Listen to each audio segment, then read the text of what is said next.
In this video, I will briefly discuss setting the options menu in RStudio, which affects the way that the program opens and closes and interacts with projects that you may be working on. So in the Windows version, we go to Tools, Options, brought up with this menu. There's a number of tabs here. The primary one that I want to talk about is the one that first comes up. At the very top, it indicates the version of R that is currently being used and where it's located.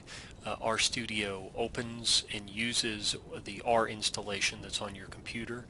We talked in an earlier video about the default working directory, so when you're not inside of an active project in RStudio, this will be the folder that when you launch RStudio it should open in, and also just the general working directory that RStudio sets for the session when it's not in a project.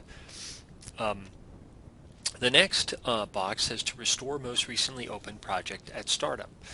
Some people, Megan probably doesn't do this. I kind of like this because if I close out of RStudio and I'm in the context of a project, it'll reload that project. And if I click the next button here, restore.rdata into workspace at startup, it will actually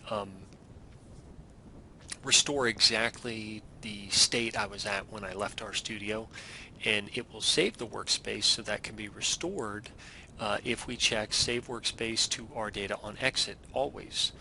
We can change this option so that it never saves its workspace when it leaves, or to ask you.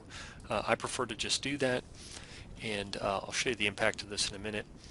Always save the history is probably not a bad idea, because that's just a history of all the commands that you're typing into the console. Removing duplicate entries, so if you type the same command over, it reduces the complexity of that, so you see one instance of that command.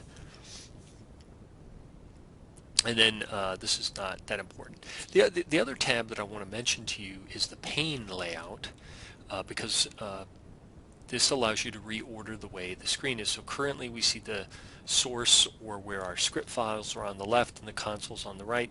We can easily switch the order so that console's on the left and source is on the right, and that will just switch the layout of the program. So that's a nice way to control kind of how things look. Let's switch that back. Leave that like it is for now. Okay, and that's all there is to the options. I believe, if I remember correctly, in the Mac version that it's under File and Preferences is where that is.